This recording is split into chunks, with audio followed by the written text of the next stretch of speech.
Hi friends. இப்போ நம்ம சிந்து பைரவி பார்க்க போகிற சிந்து பைரவியில் வந்துட்டு சஞ்சயை வர சொன்ன உடனே கண்டிப்பாக நம்ம மாட்டிக்கோன்னு ஸ்னேகாவுக்கு ஜர்க் ஆயிடுச்சு போல். அதனால் எட்டி எசக்கன்னு பார்த்தவங்க டபக்குன்னு ஓடிட்டாங்க. இதெல்லாம் ஒரு பக்கம் இருக்காங்க. அப்புறம் சஞ்சய் வந்தோடனே விசாரிக்க ஆரம்பிச்சிட்டாங்க. பிஜிஎம்மை போட்டுட்டு மறுபடியும் ஓட்ட ஆரம்பிச்சிட்டாங்க. டே ஒரு எபிசோட ஓயாமல் தைக்கிறீங்கடா அப்படிங்கிற மாதிரி ஆயிடுச்சு. அதுக்கப்புறம் வந்துட்டு இந்த கேஸ் விஷயமா அடிக்கடி வந்துட்டு நான் பேசுகிற மாதிரி இருக்கும். தனியாக பேசணும்னு கூட்டு போக எதா இருந்தாலும் நீ இங்கேயே பேசுன்னு சொல்கிறாங்க.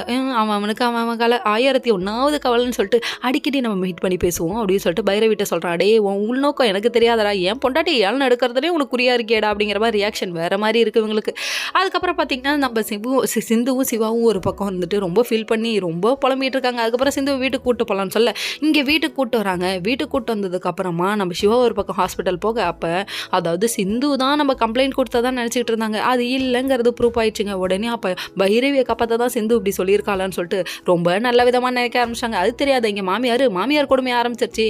ஏண்டி என் மகன் ரூமில் வந்து உட்காந்துருக்கியா, போலீஸை விட்டு அடிக்க விட்டாலும் சொல்லிட்டு பிடிச்சி தள்ளி விடுறது என்ன, கொடுமைப்படுத்துறது என்ன, உன்னெல்லாம் போலீஸை விட்டு அடிக்க விடக்கூடாது, ரவுடிங்களை வச்சு அடிக்க விடணும், நீயே பெரிய ரவுடி தான், உன்னை போய் ரவுடியை வச்சு அடிக்க விட முடியுமாமா அப்படிங்கிற மாதிரி ஆயிடுச்சு ரியாக்ஷனு.